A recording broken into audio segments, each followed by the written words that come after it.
Well, I suppose I'll be ready for the caregiving story at this point over here. This is probably part three, and right now it's 3:43 in the morning.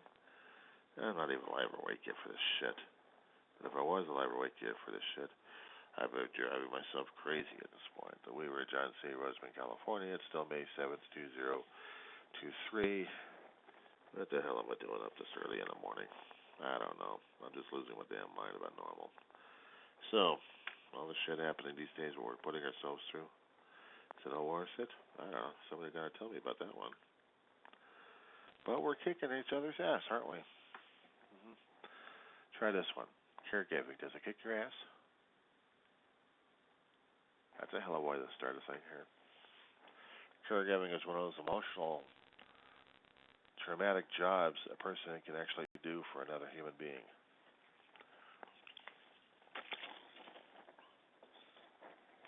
Requires sacrifice, effort, everything you got. Depending upon if it's just a client and not related to you, but if it's a person related to you, that's a different story altogether. I say this because as a kid I was indoctrinated into caregiving. Preteens, barely making preteens into teens, dealing with an elderly aunt, heart conditions, dealing with a grandmother, heart conditions, diabetes. God knows what else was going on with a grandmother. But dealing with whatever I could as a kid, you do your chores, you do your homework, that's one thing. But yeah, you keep the elderly entertained left and right. Fix some food, get some food for them. Do the little odd jobs left and right for them.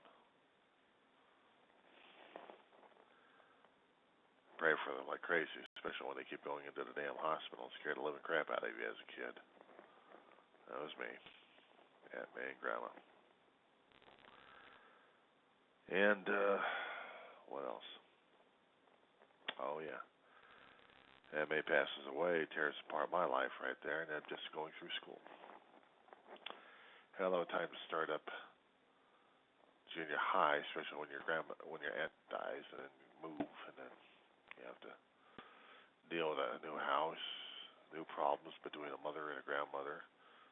Gets to a point where they both have to split. Mommy stays still in the house. Grandma goes traveling. Next thing we hear, she's got a stroke.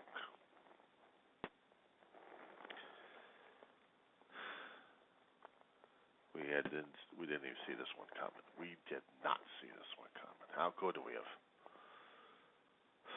Mom goes down to San Diego, where Grandma was. Spend some time with her family down there. Bring her back home. And 3.5 years, almost 4. She's in a hospital bed at home. Half her brain works. The rest of the half doesn't. Half her mind works. Besides student, let's see, housekeeping, orderly, gopher, caregiver. I didn't earn a damn dime out of it.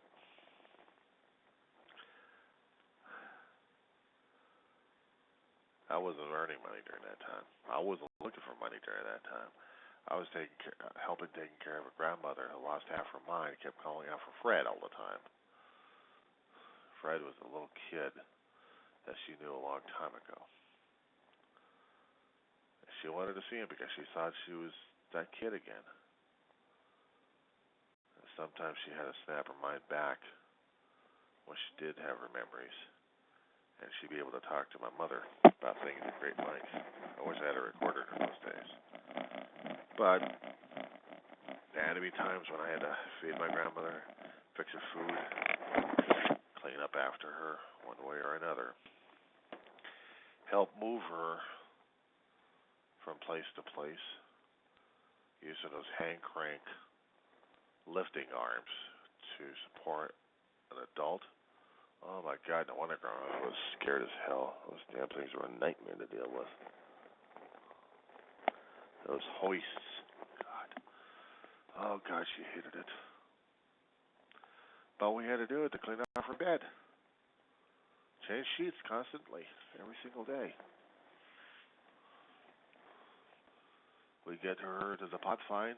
We don't. Well, we have to clean up the whole place. We had to wash her down and put her back in clean sheets and keep doing laundry nearly every single day. Grocery run here and there on a bike to get some stuff.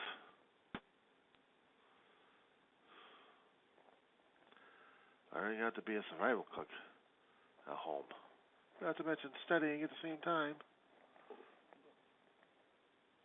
She passes away about 82, 83, I think.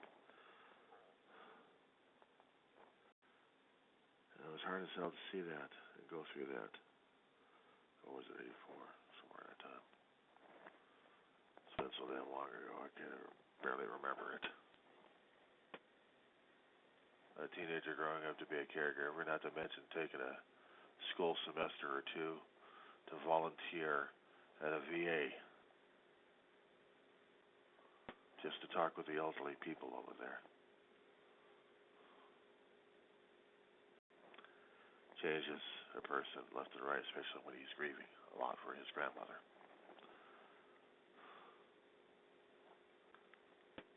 I had to be put back into the caregiving situation, especially when it was my mother's turn decades later. Working at a part-time to full-time job from hell called Walmart.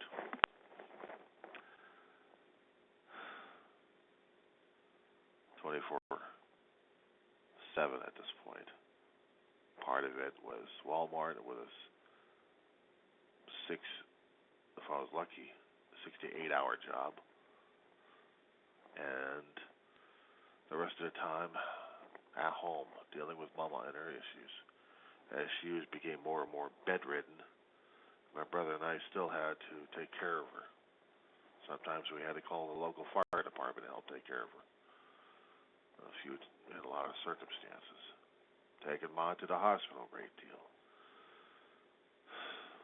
Had to keep preparing go bags just in case. Cook, even at 12 or 11 to 1 o'clock in the morning. Clean up, whenever it happens. Mama still had her brain, but it was slowly deteriorating. Dementia was kicking in.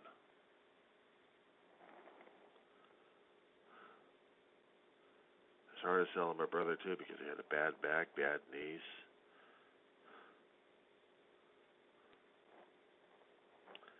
A lot of things happened to him in his lifetime. But he was the primary, and I was the secondary. I was the backup. I damn near get killed over at Walmart, and still had to take care of my mother.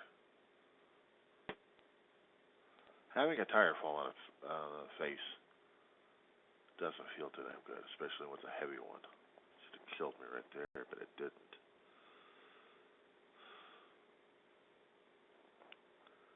It would have helped my brother take care of Mama if I died. My brother and I had to relocate out here to Roseman. Had our own misadventures in this place. He starts getting more and more healthy issues. Barely walks around, but he'll get around. He'll take Dial-A-Ride. Sometimes his PTSD flared up. Oh, long story on that one. A lot of videos.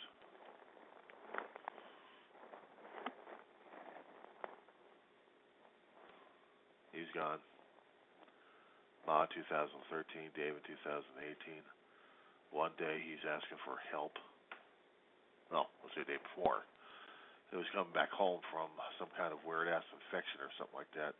Blood sugar spiked, but he also developed some kind of superbug or something. Because the next day, he's got respiratory distress and wheeled into the trauma center as a damn corpse.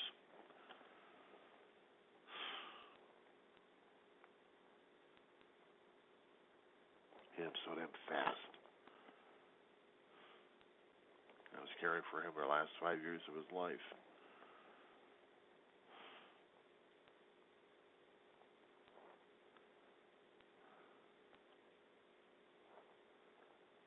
There was no great rewards doing it. It was just my brother. The thing with this, it was family. That was the thing. Family means everything. Family is everything. Without family, who the fuck are you? What the fuck are you? In my case, nothing. Just a survivor. Just an orphan, just a widower, just a survivor. That's all we are. That's all I am.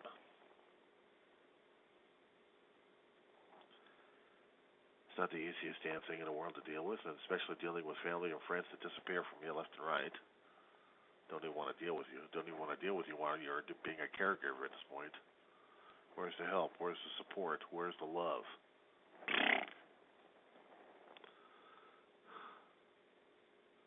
If people knew about it, they weren't doing anything about it. They weren't saying anything about it. They weren't nothing about it. So, and after they pass away, I'm sorry, you're still related to us? We still know you? Are you still family? Apparently not. Try to make some bridges amended. Try to repair some. Can't even do that if there's no communication. So I figure once it's my turn to go, I'm just going to have vultures come through here and pick everything else apart that they want. Maybe a few things I'll send over to someone. Maybe if one of the ones just me off. And just say, enjoy, indulge, and I don't give a shit anymore. They say forgiveness. Well, I forgive them for being vultures. I forgive them for hiding. And for me and my family. It's a hell of a lot of anger, a lot of resentment, but shit. You know, it goes both ways. It goes both ways. But if you can't realize that, you can't understand that, then on you. I'll have to deal with it upstairs. I'll deal with the regrets, and I'll deal with the damn after effects on it. And you know what's going to happen to me after that? Down below, asshole. You didn't do what you were supposed to do. Yeah, well, what was I supposed to do in the first place when people kept doing that to me? I tried to keep turning the other cheek at this point over here, but people just turned away. They didn't want to see it, they didn't want to deal, they didn't want to feel. Some feels. I get once in a while a reaction saying, "Oh, I'm sorry." Yeah, you weren't here. You weren't here, especially when I kept sending out the rings. I kept putting up the signal fires. I kept putting up the Roman flares, but you know what? Nobody gives a shit. So on that one, yeah, you're talking about the anger here. Here's the anger for that one. When people don't even do that, and don't even ask you for help. How's that grab you? Nobody's asked me for anything.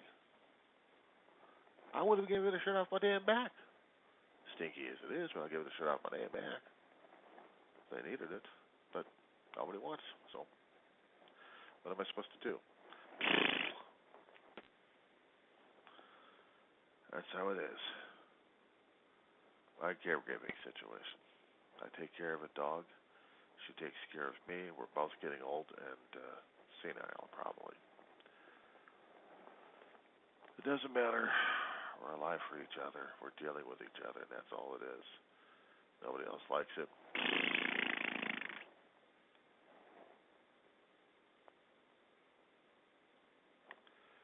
I'm supposed to be giving some kind of video message concerning about how caregiving has affected me. Somebody else already gave me a thought the door anyway, so what the fuck? Not literally, anyway. Until I probably get the messages or letters these days. Sorry, John, but your place is not spotless, so you still got roaches. Orcas refusing to come over here. Oh no, they're still coming over here.